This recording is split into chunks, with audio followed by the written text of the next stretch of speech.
Hey hi everyone, welcome back to my another mini blog.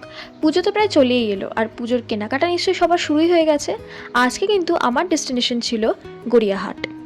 শুনেছি গড়িয়াহাটে প্রচুর collection রয়েছে। এর আগে বহুবার নিউ মার্কেট, হাতিবাগান গেলেও গড়িয়াহাট কখনোই যাওয়া হয়নি। তাই আমি আর মা সকাল সকাল বেরিয়ে পড়েছি গড়িয়াহাট যাওয়ার উদ্দেশ্যে। প্রায় 2.5 ঘন্টা বাস জার্নি করে আলটিমেটলি পৌঁছালাম গড়িয়াহাট।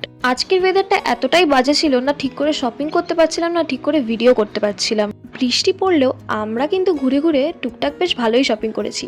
কী শপিং করেছি সেগুলোও দেখে নাও। এই ধরনের কানেরগুলো নেওয়ার আমার বহুদিনের শখ ছিল। ওখানে প্রচুর কালেকশন আছে, যদিও এগুলো কানে সেট হওয়াটা একটা প্রবলেম হয়। এইটা আমার কানে ঠিকঠাক সেট হচ্ছিল বলে আমি এটাই নিয়ে নিয়েছিলাম। আরও একটা কানের নিয়ে নিয়েছি। এই দুটো কানেরই কিন্তু আমার ভীষণ পছন্দ হয়েছে, খুব সুন্দর ডিজাইন। হাতে পরার একটা ব্রেসলেট নিয়ে নিয়েছি, এটা কিন্তু খুবই স্টাইলিশ আর খুব ট্রেন্ডিং এখন। আর এই হাসুলিটা কিন্তু আমার বেস্ট লেগেছে, এত সুন্দর আর এত ইউনিক, দেখা মাত্রই পছন্দ হয়ে গেছিলো। এরম জাঙ্ক জুয়েলারি আমার বরাবরই খুব পছন্দের, আর এই ডিজাইনটাও আমার ভীষণ পছন্দ হয়েছে। জুয়েলারি বাদ দিয়েও মা কিন্তু বেশ কিছু সুন্দর সুন্দর সিরামিকের জিনিস কিনেছে।